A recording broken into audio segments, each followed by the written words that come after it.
ভাইরে ভাই, আমরা তো আওয়ামী লীগকে একটা দুর্নীতিগ্রস্ত একটা দল মনে করতাম। ভাই বিএনপি তো আওয়ামী লীগেরও বাপ নিকলা। আওয়ামী লীগ ক্ষমতায় থেকে গত 17 বছর ক্ষমতায় থেকে তারা দুর্নীতি করছে। আর বিএনপির এই যে এই জিনিসগুলা, বিএনপির এই নেতাগুলা তো এরা তো ক্ষমতায় ছিল না, তাই না? গত 17টা বছর ক্ষমতায় ছিল না। তারপরও এক একজন 1700 কোটি, 800 কোটি, 700 কোটি, 600 কোটি টাকা ঋণ খেলাপি। ভাবছেন একবার যে এরা ক্ষমতার বাইরে থেকেও এইরকম দুর্নীতি, ব্যাংক ডাকাতি, চুরি করতে পারে? আর যদি এরা ক্ষমতায় আসতে পারে, কি করবে?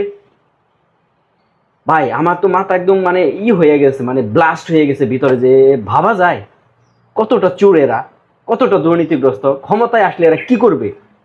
যেখানে ক্ষমতায় ছিল আওয়ামী লীগ, এই আওয়ামী লীগের সময়ে এরা এরকম দুর্নীতি করতে পারছে, এইরকম এই ব্যাংক ডাকাতি করতে পারছে। আর যখন নিজেরাই সেইটার পাহারাদার হবে, শাসনকর্তা হবে, সেইটার মালিক হবে, তখন তারা কি করবে?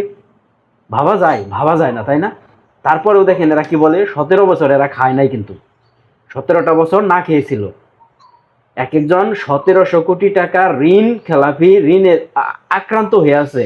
ভেবে চিনতে ভোট দেন ভাই, তাদেরকেই ভোট দেন, যাদেরকে ভোট দিলেই এই তাদের এই শহরের দমন করতে পারবে।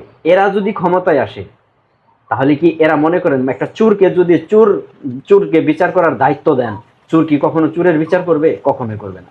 এরা যদি সংসদে আসে, এই ঋণ খেলাপির বাচ্চা, মানে এরা তো চোর, ডাইরেক্ট চোর। এই চোরেরা যদি সংসদে আসে, এরা কি চোরের জন্য কোনো আইন বানাবে যে চোরেরা যেন চুরি করতে না পারে? অবশ্যই বানাবে না।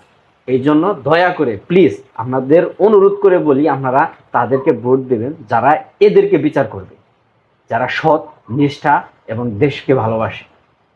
ক্ষমতার বাইরে থেকে যারা 1700 কোটি টাকা ব্যাংক লুট করতে পারে, ক্ষমতায় আসলে তারা পুরো ব্যাংক গিলে ফেলবে।